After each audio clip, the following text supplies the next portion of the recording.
얘들아, 지금 옆반에 쿠팡이랑 올리브영이랑 싸움 났대. 쿠팡은 올리브영이 갑질하고 있다며 신고했다고 하는데요. 근데 언뜻 보면 팽팽한 싸움이지만 사실은 둘 다 오히려 좋아. 그래서 오늘은 갑들의 갑질 논쟁, 쿠팡과 올리브영 싸움의 전말을 뭐니뭐니니 알려드릴게요.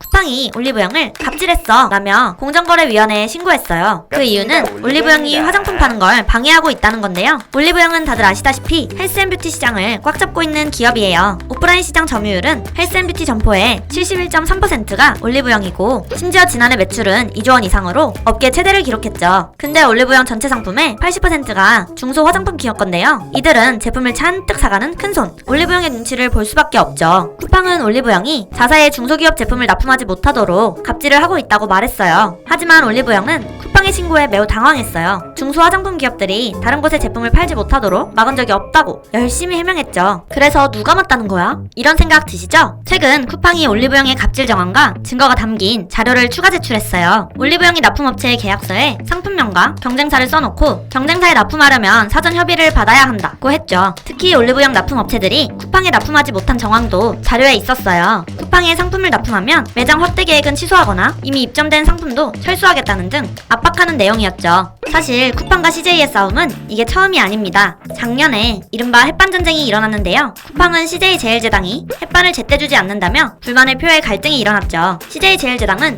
쿠팡이 유통 플랫폼으로서 영향력을 남용했다고 말했고, 쿠팡은 오히려 CJ제일제당이 유통사 길들이기를 시도했다고 했죠. 결국 쿠팡은 CJ제일제당 제품 발주를 중단해서 소비자들은 로켓 배송으로 햇반을 받을 수 없게 되었어요. 대신 다른 업체에 비슷한 상품으로 채워 대규모 행사를 했고요. 반면 CJ제일제당은 쿠팡이 과도한 마진율을 요구한 거라며 자사 제품을 쿠팡에 주지 않았고, 마켓컬리, 네이버 등과 반쿠팡 동맹을 맺어 대응했죠. 사람들은 쿠팡과 CJ가 부딪힐 것 같았다고 말하고 있어요. 쿠팡과 CJ가 겹치는 사업이 많아졌거든요. 서로 택배, OTT 서비스, 화장품 등에서 경쟁하고 있기 때문에 그럴 줄 알았대요. 근데 이렇게 티격태격해 보이지만 사실은 둘 다 오히려 좋아 라는데요. 올리브영은 비슷한 의혹으로 이미 공정위 조사를 받고 있었어요. 랄라블라나 롭스 같은 동종업계를 견제하려고 납품업체들에 우리한테만 납품하고 경쟁사에는 상품 보내지 마 라고 한 건 아닌지 하고요. 아까 말했듯이 공정위는 오프라인 헬스앤뷰티 매장 수를 기준으로 올리브영의 시장 점유율을 71.3%로 보았는데요. 이건 온라인 쇼핑업체인 쿠팡은 포함하지 않고 계산한 거예요. 하지만 쿠팡의 신고 덕분에 온 오프라인 업체를 함께 계산하면 올리브영의 점유율은 12% 정도밖에 안 돼요. 이렇게 되면 올리브영은